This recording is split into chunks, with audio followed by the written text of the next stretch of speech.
Continuando, hoje nós estamos quase terminando já o livro de Primeiro Tessalonicenses, capítulo 4 hoje.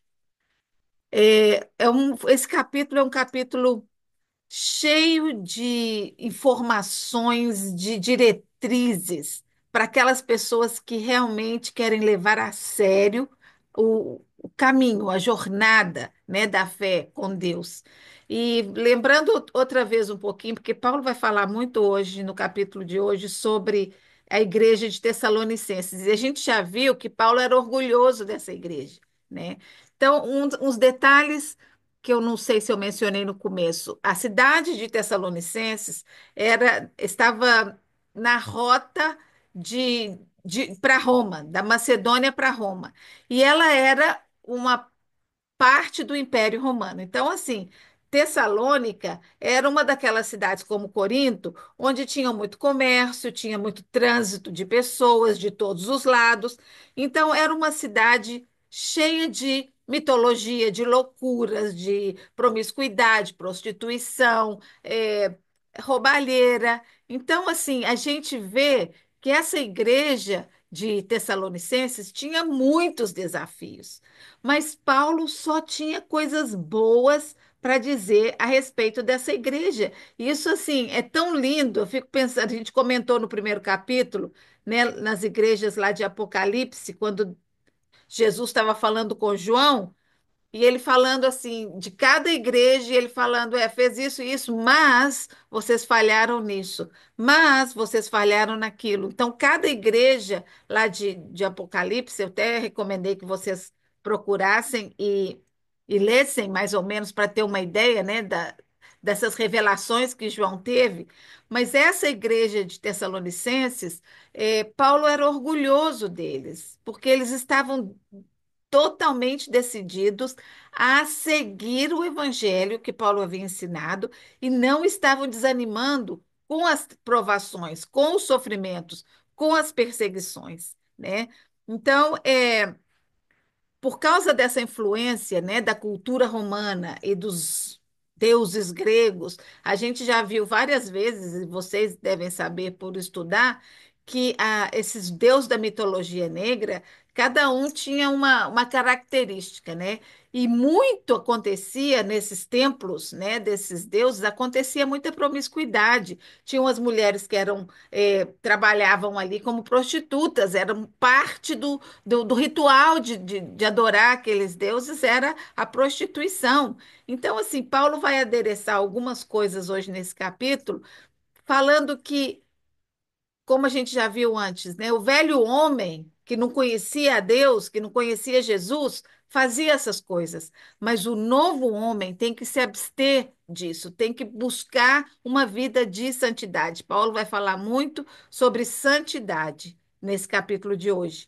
Esse capítulo é um mapa, ele vai traçar um mapa para uma vida cristã séria, né? Porque a vida cristã não é só a gente ter o nosso momento de orar, nosso momento de ler a Bíblia, fazer nossa devocional e depois sair dali e vai viver uma vida totalmente fora dos padrões divinos, né? Fora daquelas coisas que Deus quer da gente. A nossa vida de fé deve influenciar toda a nossa vida, nossas ações, nossos relacionamentos, nossas palavras. A nossa fé tem que se estender. A gente não pode guardar a fé e depois ir lá brigar com os outros, ou mentir, ou sei lá o quê. Cada um de nós tem a nossa fraqueza, né? Se ficar nervoso com o marido, cada um tem a sua. Mas nós temos que trazer para dentro da nossa vida, do nosso dia a dia, a nossa fé. E a gente só consegue isso quando a gente conhece quem é o nosso Deus e o que ele quer de nós, né? Então, Paulo hoje vai dar umas boas ideias aqui, não sugestões, porque a maioria dessas cartas são instruções que ele dá, são requerimentos que ele faz para que as pessoas escutem e sigam, né? Essa é a expectativa dele quando eles leem essas cartas. É, Nesse capítulo, ele vai falar sobre a santidade, sobre o amor fraternal, sobre o trabalho e sobre a vinda de Jesus. Né? Paulo gosta muito de falar sobre a vinda de Jesus. Uma e outra vez ele vai coloca aquilo ali, né? Que a minha jornada aqui, eu estou pensando é naquele dia. Então, tudo dele é com a mirada, né? Com o olhar fito naquele dia, naquele encontro, naquele dia final, quando Jesus vai voltar, como ele mesmo disse, né? Ele disse, quando ele subiu ao céu, ele falou do mesmo, os anjos falaram, do mesmo jeito que vocês estão vendo ele subir, ele vai voltar. Então, é com essa esperança que os apóstolos e os novos convertidos viveram durante aquela época, né? Mas o que significa, né, agradar a Deus na prática, né? O que que é isso? Como é que eu agrado a Deus, né? Como que essas antigas palavras de Paulo podem ser relevantes para nós hoje? Então, a gente vai ler, começando no versículo 1, lá de 1 Tessalonicenses, e a gente vai ver que, à medida que esse capítulo vai desdobrando, Paulo vai abordar temas de sexualidade, promiscuidade, amor fraterno. Então, essas coisas são fundamentais para a nossa vida cristã. A gente precisa ser diferente. E era isso que Paulo queria que essa igreja de Tessalonicenses fosse, que eles fossem diferentes daquela cultura que eles viviam, da onde eles tinham vindo, né? Que a vida deles, depois de se entregarem a Jesus, fosse uma vida que fizesse diferença, que impactasse as pessoas à volta deles, né? A santidade às vezes a gente pensa, né, porque eu acho que como a Igreja Católica tem tantos santos, né, tantas pessoas que fizeram coisas tão maravilhosas e que merecem realmente serem reconhecidas.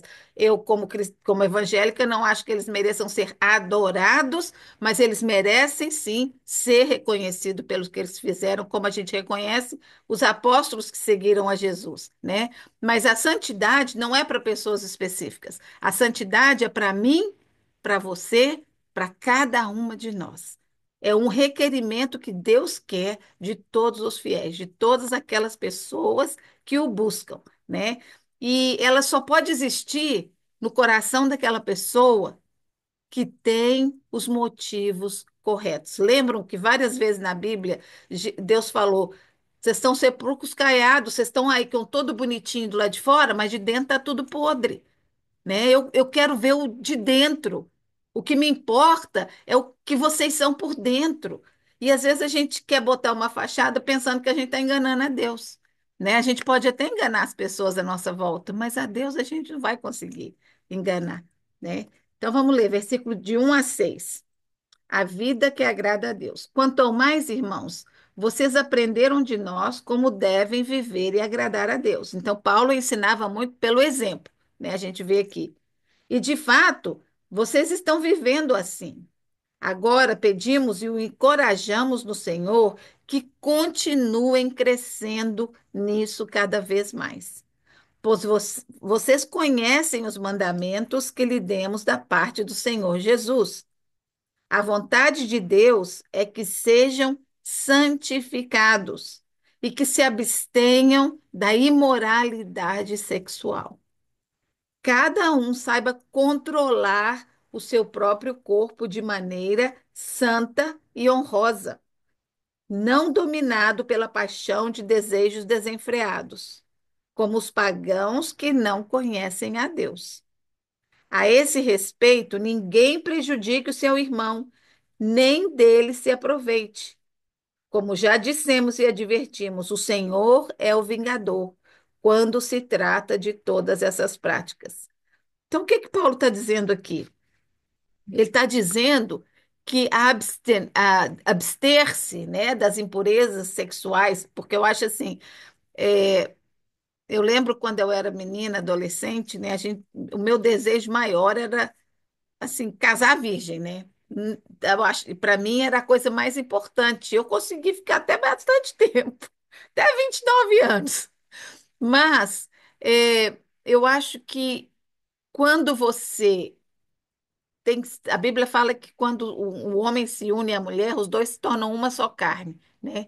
Então, uma só carne não é no papel, não é um papel que a gente assina, né? É essa junção de dois corpos que muitas vezes produz uma criança, né? Hoje em dia as pessoas estão mais espertinhas para prevenir, mas essa junção de tornar um é de tornar um, né? Então imagina quantas vezes hoje em dia as pessoas tornam um porque elas cada dia com uma pessoa diferente e não só naquela época, mas se a gente traz para o dia de hoje, não está muito diferente, né? Já no primeiro encontro já vai dormir, nem conhece a pessoa, depois no dia seguinte já não precisa mais ver. Então assim essas coisas é, Deus quer que a gente se controle. E eu acho mais do que se controle em termos de fazer sexo, é se preservar, é se proteger. Porque eu acho que a gente pensa que não, mas isso danifica a nossa mente, o nosso coração, né? Quando a gente se entrega, eu acho que a mulher mais do que o homem, se bem que acho que deve ter mudado um pouquinho hoje em dia, mas a gente não consegue só ir para a cama sem ter alguma coisa, né? Pelo menos eu não consigo, nem com meu marido, se eu estava com raiva dele, eu não queria ir, imagino com um homem estranho que eu nunca vi. Então, assim, a gente precisa de emoção envolvida, né? O homem é mais mecânico, eu acho que a gente envolve mais o coração, a mente, né?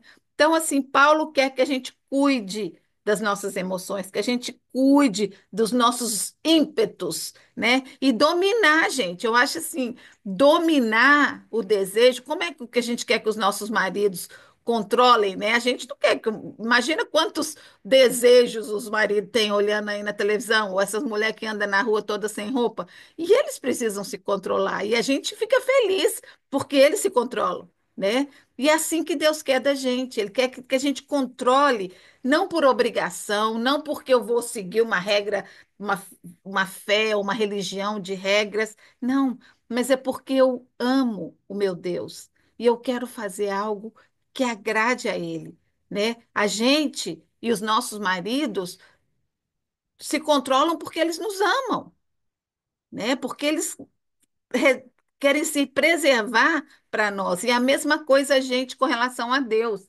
né? Quando a gente é, lê uma palavra e aprende, a gente vai deixar de fazer alguma coisa que desagrada a Deus.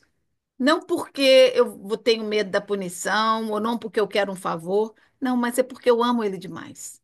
Eu quero agradá-lo, né? E a gente vê que apesar de estar vivendo hoje, 2000 anos depois, os desafios são os mesmos, né? A gente vê que os desafios que Paulo colocava lá, hoje em dia eles estão vivendo as mesmas coisas. E voltando só um pouquinho nesse negócio do sexo, que eu acho assim é tão interessante que hoje em dia a coisa que mais assusta todo mundo é um casal jovem que decide casar virgem.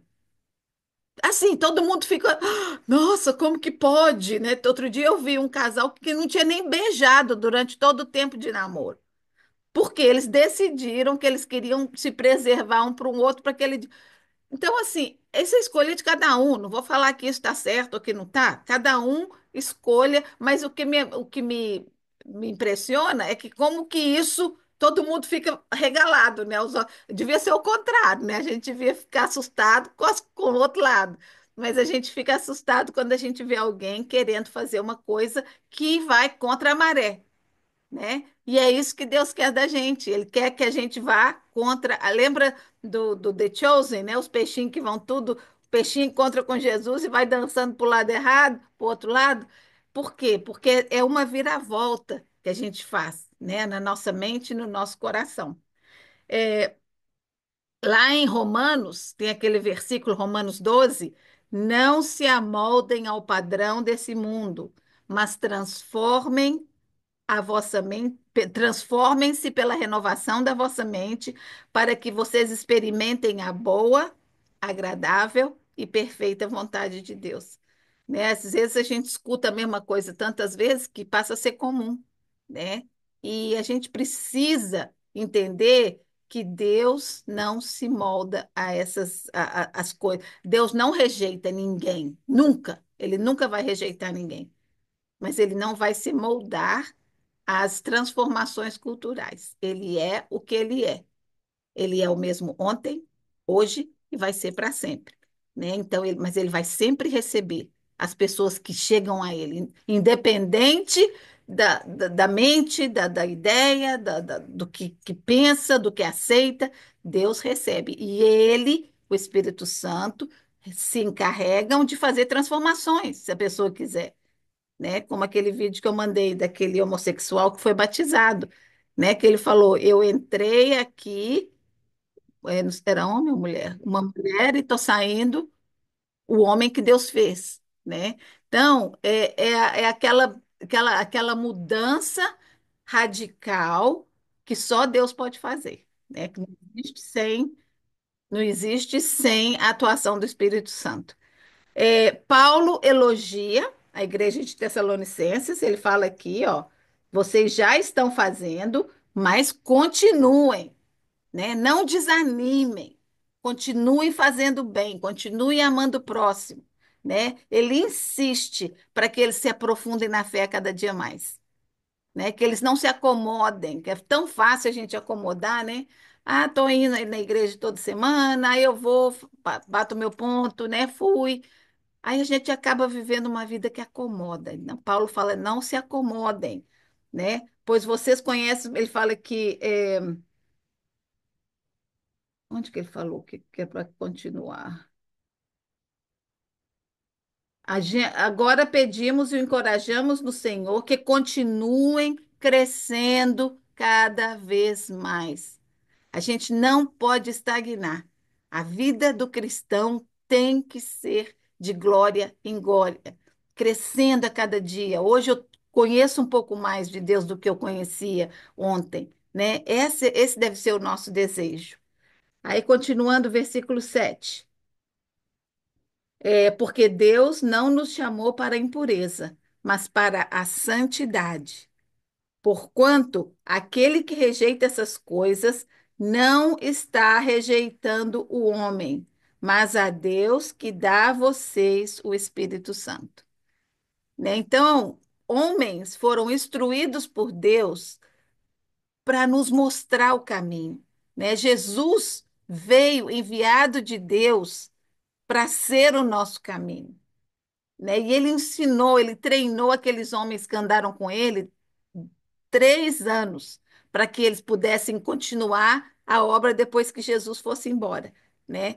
Então, quando a gente rejeita essas coisas ou quando a gente tenta mudar os valores, a gente está rejeitando a Deus. A gente está rejeitando a palavra de Deus, né? Então a gente tem que ter muito cuidado quando a gente vê essas coisas assim de aborto, por exemplo. Eu acho que é uma coisa que me toca muito, que eu tenho visto. Tem um rapaz aqui que ele vai nas universidades e conversa claramente com as pessoas sobre aborto. E assim, é uma ignorância, sabe? Eu acho assim, não é nem maldade, é pura ignorância.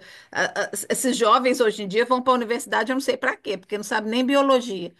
Então, estão ali, a menina, hoje eu escutei uma menina falando assim, mas o feto não é vida, não é ser humano. Aí ele está assim, mas como que não é ser humano? Não, porque ainda não precisa do cuidado da mãe, ainda não saiu. Então, assim, é uma falta de, eu não entendo, sabe? É ignorância, é pura ignorância. Mas, assim, eu não vou falar que eu sou totalmente contra aborto. Eu acho assim, tem casos, né? E casos, mas hoje em dia, esse movimento feminino, né? Feminista, que quer ter direito sobre o corpo. Então, se eu não quero, eu não quero, sem motivo nenhum. Né? Então, essas pessoas estão totalmente contra a palavra de Deus, né? Que diz que Deus é o único que pode tirar uma vida. Né? Então, assim, até se a pessoa foi estrupada, alguma coisa assim, Deus pode usar aquela criança para bênção, né? Mas isso aí é uma coisa íntima, ninguém pode interferir na decisão de uma jovem ou de uma mãe. Eu acho que essas coisas são íntimas. Eu, particularmente, creio que não faria um aborto em situação nenhuma. Inclusive, eu já contei que quando eu estava grávida do JT, que a gente queria fazer o teste, e porque a irmã dele tem um problema sério. O Jim me perguntou, e aí, se fizer, se tiver problema, você vai abortar? Eu falei, não. Aí ele falou, então para que que você vai ficar sofrendo 9 meses sabendo que você vai ter um filho que não... Então, foi quando eu decidi que eu não ia fazer, né? Então, eu acho assim, Deus é perfeito em todas as coisas, até nas coisas que nós pensamos que não é perfeita, né? Então, ele enfatiza aqui que nós devemos buscar a santificação.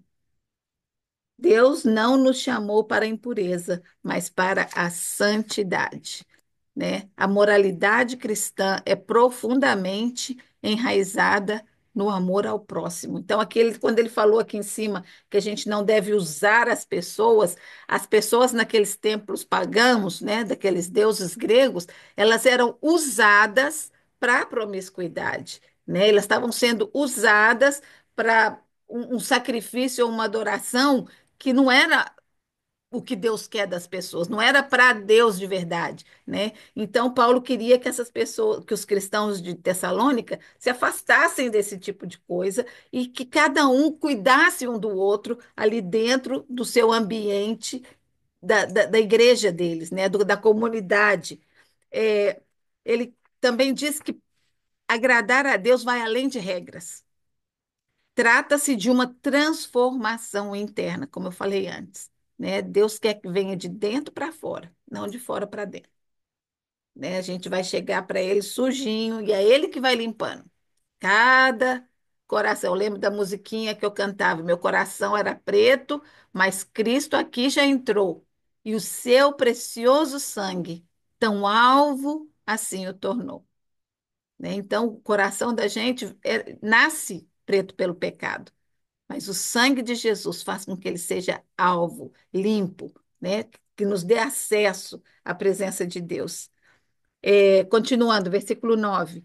Quanto ao amor fraternal, não precisamos escrever, pois vocês mesmos já foram ensinados por Deus a amar uns aos outros. Então, Paulo está dizendo que eles já sabiam isso, né? De fato, vocês amam todos os irmãos em toda a Macedônia, não era só os dali, não. Eles expandiram, né, o seu amor uns pelos outros para as outras comunidades cristãs. Contudo, irmãos, insistimos com vocês que procedam assim cada vez mais. Então, o que que ele quer dizer? Não se cansem de fazer o bem. Tem um versículo lá em Gálatas que diz isso. Não se cansem de fazer o bem. Se depender de vocês em cada oportunidade, façam o bem, especialmente à família da fé. Então, Paulo falou: não desanime, vai ter provações, vai ter dificuldades, vai ter argumentos entre vocês, mas não deixem de fazer o bem, não deixem de amar uns aos outros. Outra coisa que Paulo fala aqui, vou continuar lendo até o 12, esforcem-se para ter uma vida tranquila, cuidar das coisas que lhe dizem respeito e trabalhar com as próprias mãos, como nós os instruímos, a fim de que andem decentemente aos olhos dos que são de fora e não dependam de ninguém. Eu li um comentário que diz que o pessoal, muita gente, né, nas igrejas, assim, escutavam Paulo falando da volta de Jesus. Aí eles falavam assim: ah, então não preciso mais trabalhar, Jesus já está voltando, né? E aí ficavam pesados uns aos outros. Porque a gente vai ver aqui nos próximos versículos, Paulo vai falar sobre a vinda de Jesus, né? Então, Paulo está dizendo: trabalha com suas mãos. Ele mesmo deu exemplo, ele era consertador de tendas, né? Ele queria dar o exemplo, né? Ele falou várias vezes: eu não quero ser pesado, eu não quero depender de vocês, eu agradeço as ajudas, muitas vezes eu vou precisar, mas no quanto eu puder eu vou me sustentar, eu vou. E ele queria que cada um, cada irmão nas igrejas que ele fundou, né, que cada irmão soubesse o valor do seu trabalho, né, e como era importante para as pessoas que estavam de fora, porque quando as pessoas viam como funcionava o corpo de Cristo ali, eles iam ver que era diferente, iam querer aquele tipo de vida para eles, né? Esse ensino sobre o amor reforça que não é uma invenção humana, né? A gente já sabe que Deus, lá em João 3,16, porque Deus amou o mundo de tal maneira que deu seu Filho unigênito. O que que Jesus falou? Qual que é o maior mandamento? Amar a Deus sobre todas as coisas, amar ao próximo como a si mesmo, né? Eu acho que às vezes o segredo é amar o próximo mais do que a gente ama nós mesmos, porque às vezes a gente tem uma rixinha com a gente, né? E não ama muito a gente, não, mas quando a gente consegue colocar o outro na frente, né? Dar mais valor, é, servir, né? Jesus ensinou o serviço, a gente falou sobre isso quando ele lavou os pés dos discípulos, ele serviu, ele mostrou assim que ele estava fazendo a coisa mais humilde que podia ser feita num ritual do judeu, que era lavar os pés. Esse era um trabalho ou do dono da casa, ou se ele tivesse possessões, escravos, era um trabalho do escravo. E Jesus, o Filho de Deus, o mestre, né? Você nunca vai ver um mestre, um sacerdote na história judaica lavando os pés dos discípulos. E ele ensinou isso, né? Então Jesus pôs na prática o que ele esperava da gente.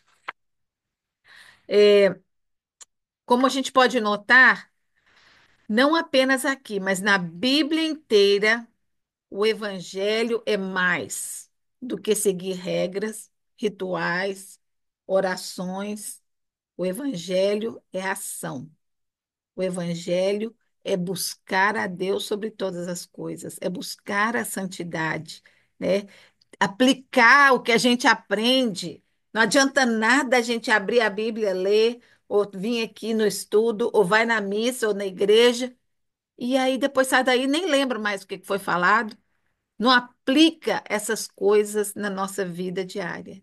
O evangelho é vida de fé, vida de testemunho, vida que as pessoas possam ver que tem algo diferente com a gente. E essa coisa diferente é o Espírito Santo dentro de nós, né? Nós precisamos de mostrar, nós precisamos da luz de Jesus brilhar dentro de nós.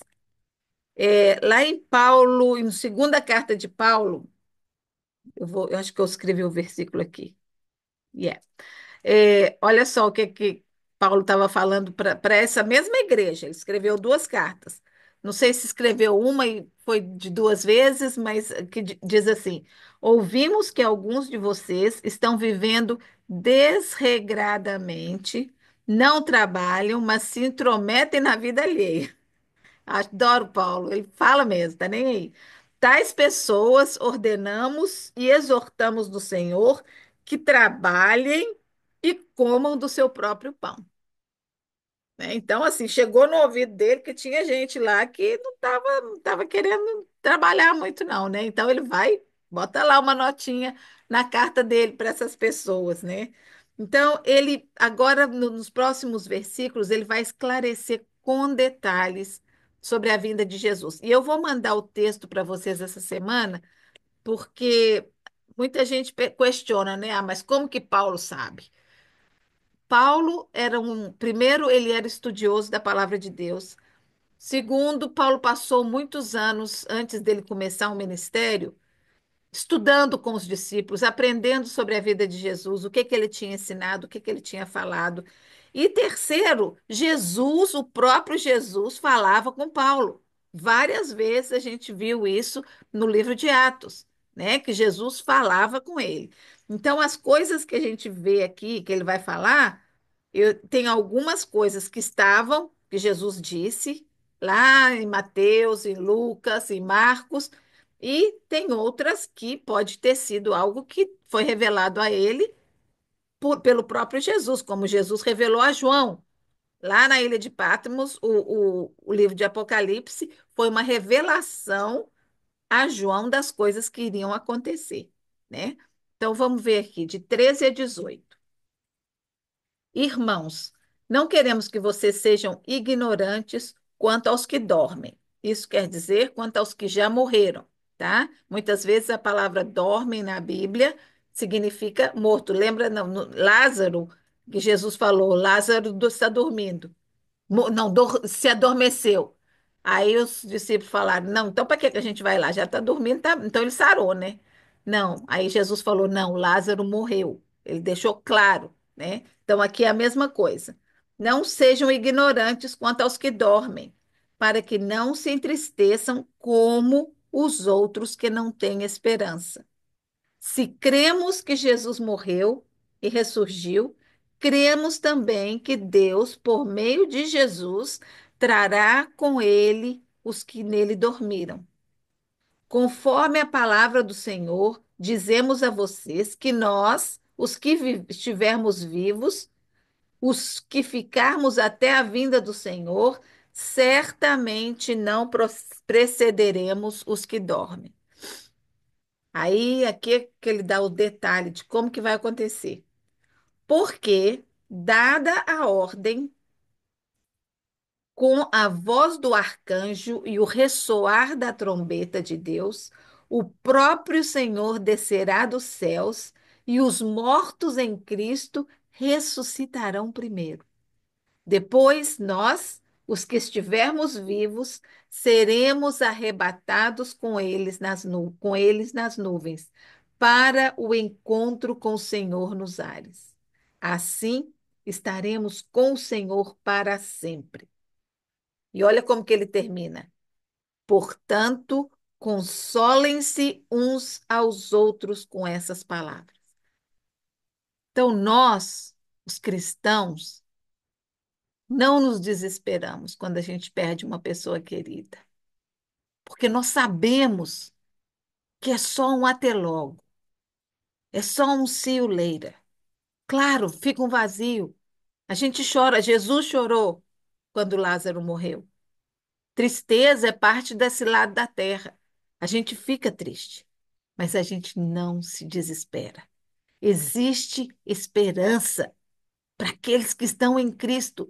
Por isso que você, se você ama a sua família, se você ama os seus queridos, é importante ter certeza que eles têm Jesus no coração. Porque essa é a certeza que nos consola. Essa é a certeza que nos consola. Tem uma amiga que a mãe dela está vivendo com ela desde a época da pandemia, agora está com um câncer seríssimo, e a mãe é durona, não quer saber de Jesus, de fé, não acredita, não quer acreditar em nada. E a coisa mais triste para ela, que ela sabe que a mãe dela tem pouco tempo de vida, mas ela queria ter essa certeza que ela ia encontrar com a mãe dela de novo. E a gente tem orado muito por isso, faz anos que a gente está orando por isso. Aí ela me chamou umas 3 semanas atrás, falando que tinha ido alguém lá orar pela mãe dela, e eles conversaram com ela, explicaram, né, o plano da salvação, que Jesus é o caminho, que Jesus é o Senhor, que Jesus é o mediador, e disse que ela aceitou e concordou e aceitou a Jesus ali naquele momento, assim, realmente confessou, né, Jesus ser o Senhor da vida dela. E a minha amiga está assim: "Elcia, eu estou tendo tanta dificuldade de aceitar que ela realmente fez isso." Falando, não, minha filha, acredita, Deus está te dando esse presente, né? Porque agora ela está totalmente demente. Descobri essa semana que ela está com um tumor no cérebro enorme, e os médicos falaram, ela tem meses de vida. Então eu falei, Ale, pelo amor de Deus, Deus te deu esse presente. Você tanto queria, né? Então Deus te deu, né? A sua vida de fé, o seu testemunho esses anos todos, o seu respeito pela sua mãe, aquele cuidado que você está tendo com ela. Esse é o presente que Deus está te dando. Não duvide, né, da palavra dela, porque ela confessou com a boca dela que Jesus é o Senhor. Então é isso que a gente precisa. A gente precisa testemunhar para as nossas famílias, para os nossos filhos, não ser aquela beata chata, né, que fica cutucando o tempo todo, mas cada vez que você tiver oportunidade, sabe? Ore na mesa antes de comer. Fala que você está orando por um problema, se tem alguma dificuldade que você sabe? Traz Deus para dentro da sua família, para junto dos seus filhos, do seu marido, sabe? Porque vai acontecer, esse dia vai acontecer, né?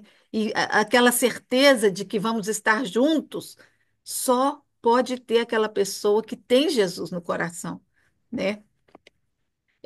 A promessa do retorno de Cristo nos fornece esperança, oferece esperança. É uma coisa que deve nos motivar, né? Jesus falou que era para a gente ficar feliz esperando esse dia chegar, né? Não deve ser um dia que a gente não. Eu lembro quando eu era adolescente, eu não queria, não. Não, eu quero casar, eu quero ter filho, eu quero isso. Então, assim, Deus me deixou, né? Me deu tempo, mas vai existir uma geração que não vai poder fazer tudo isso, porque Jesus vai voltar. Isso é seguro, né? Agora, ele está explicando aqui que não fica triste pelos que morreram e não vão estar aí presente quando Jesus voltar. Eles vão ir primeiro, eles vão ter prioridade, né? Porque naquela época muita gente estava sendo presa, sacrificada pelo nome do Evangelho. Então era uma maneira de consolar essas pessoas, falando: olha, nós vamos ter esperança, nós vamos reinar com Jesus um dia, né? Então, gente, essa é a nossa esperança, essa é a nossa alegria, né, de saber. Por isso que eu falo toda vez que eu estou doidinha para ir lá. Eu não estou não tô com pressa, mas também não estou querendo agarrado nesse mundo de jeito nenhum, sabe? Por quê? Ontem eu fui no médico, no cardiologista, porque eu decidi parar de tomar meu remédio de colesterol. Aí minha médica falou: não, você precisa, que você está muito alto. Aí cheguei lá, eu falei: preciso, precisa, está muito alto, você precisa mais da metade, você precisa de abaixar. Eu falei: mas esse remédio eu não quero, tem outro. Aí eu falei: peraí, mas quando a gente tem esse problema de colesterol, a gente tem ataque de coração ou derrame? Aí ele falou: os dois. Eu falei: ah, que pena, porque se fosse só ataque de coração, eu não tenho medo, não. Agora, derrame, eu não quero. Aí ele riu, eu falei: derrame é ruim mesmo, que você não sabe, se fica toda torta, perde consciência. Então, nós vamos tentar um outro remédio. Não estou recusando, mas o remédio que eu estava tomando estava tendo muito efeito colateral e eu não quero. Então, agora nós vamos tentar outro. Mas é aquela coisa assim, sabe? Eu não tenho nenhum medo assim, mas nenhum medo de morrer. Se não tomar o remédio é para mim morrer, tá tudo bem, né? Mas pior é que se não morre, né? Se fica vivo aí na cama, é, dependendo das pessoas, né?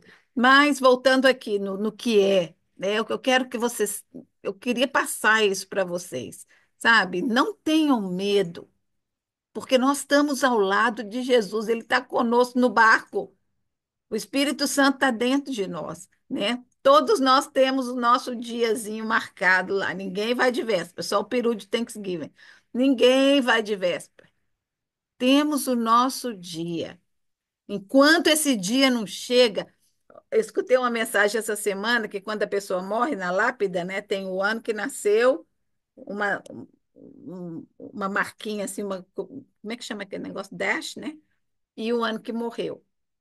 Então, o ano que nasceu, a gente não tem controle, porque foi o dia que nasceu, é o dia que Deus decidiu que a gente ia nascer, e o dia que morreu é o dia que Deus. Tudo que a gente tem controle é aquele risquinho no meio. Como que eu estou vivendo esse risquinho no meio? Né? Que esse risquinho no meio impacte a minha vida e a vida das pessoas que estão à minha volta, né? Que eu tenha alegria de viver nesse risquinho do meio. As dificuldades e tribulações da vida não podem se comparar com a alegria daquele dia, quando nos encontraremos com Jesus nos ares e estaremos com Ele para sempre. Quando nos encontraremos com as pessoas que nós amamos, tanto os vivos como os que já morreram, né? Olha que maravilha de reunião que vai ser essa, né? Que encontro maravilhoso. A gente precisa ter isso na nossa mente, sabe? Não deixar se desfazer como uma névoa. Mantém firme na sua mente. Jesus vai voltar. E eu quero estar preparada. Eu quero estar servindo. Eu quero estar amando, não só a Deus, mas as pessoas à minha volta. Eu vou ler para vocês aqui alguns dos versículos que Jesus disse sobre a volta dele. Então, o primeiro lá é em Marcos, Mateus 24 e Marcos 13, fala assim: Quanto ao dia e à hora, ninguém sabe. Nem os anjos do céu, nem mesmo Jesus sabe. Tem uma música que a gente canta no coral que fala assim: não vejo a hora de saber que Deus falou, vai, meu filho, vai buscar meu povo, está na hora. Eita, chegou o dia. Eu acho que os anjos estão todos no maior alegria, esperando a gente chegar lá, para a gente viver todo mundo junto, né? Ele fala: assim como nos dias de Noé, assim também será na vinda do Filho do Homem. Lembra que Noé passou anos construindo aquela arca. Para uma chuva, o povo nem sabia o que que era chuva naquela época, muito menos dilúvio, né? E ele creu. Ele foi zombado, criticado, mas ele não desanimou. E aqui Jesus falou: é a mesma coisa, vocês estão vivendo dias como os de Noé. As pessoas vão zombar de vocês, vão criticar, vão perseguir, mas não desanime, continuem, continuem na jornada, né? Pois nos dias anteriores ao dilúvio, o povo vivia comendo, bebendo, casando, dando em casamento, até o dia em que Noé entrou na arca. E eles nada perceberam até que veio o dilúvio. As pessoas tiveram a oportunidade de entrar na arca. As pessoas tiveram a oportunidade de ir com Noé e ninguém quis. Pelo contrário, escolheram zombar dele, né? Aí tem outro versículo que diz: portanto, vigiem, porque vocês não sabem em que dia virá o seu Senhor. Mas entendam isso: se o dono da casa soubesse a que hora da noite vem o ladrão, ficaria de guarda na porta e não deixaria que a sua casa fosse roubada. Assim, vocês também precisam estar preparados, porque o Filho do Homem virá em uma hora em que vocês menos esperam. Muita gente tem medo dessas coisas, mas se nós vivemos uma vida de santidade, a gente fica querendo que venha esse dia. A gente quer que esse dia chegue logo, né? Deixa eu ver um que fala de outra coisa que é importante nesse finalzinho do capítulo é que, para nós, os cristãos, a morte não é o fim. A morte é o começo de uma vida eterna, né? A morte é o fim desse pedacinho de vida que a gente viveu aqui. Tem gente que viveu muito, tem gente que viveu pouco, mas é tudo assim, ó, comparando com a eternidade, né? Então, nós que estamos em Cristo, nós simplesmente mudamos de endereço, né? E o nosso endereço vai ser muito melhor, muito mais bonito, né? Nós não precisamos nos desesperar. E essas palavras devem nos ajudar a consolar as pessoas que não têm esperança, né? É, esse ensino não apenas oferece conforto aos que lamentam a perda de entes queridos, mas também serve como um lembrete pungente da esperança que temos como cristãos. A certeza da vinda do Senhor Jesus deve influenciar como vivemos hoje, nos motivando a permanecer fiéis e vigilantes enquanto aguardamos a volta de Jesus.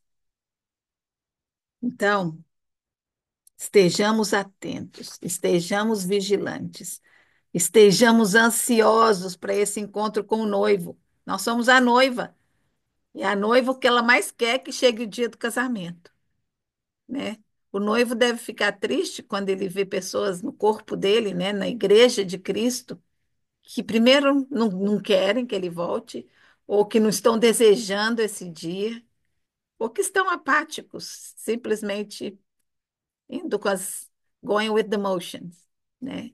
Que nós possamos ser aqueles cristãos que alegram, que põem um sorriso no coração de Deus, que Ele olha para a gente com um sorriso, né? E Jesus, logo antes de morrer, ele disse para os discípulos: na casa de meu pai há muitas moradas. Eu vou preparar um lugar. Imagina só que lugar que ele está preparando para nós. Se esse mundo que a gente vive é tão maravilhoso, imagina o lugar que Jesus está preparando. Vai ser muito melhor ainda, né? Que Deus abençoe cada uma de vocês.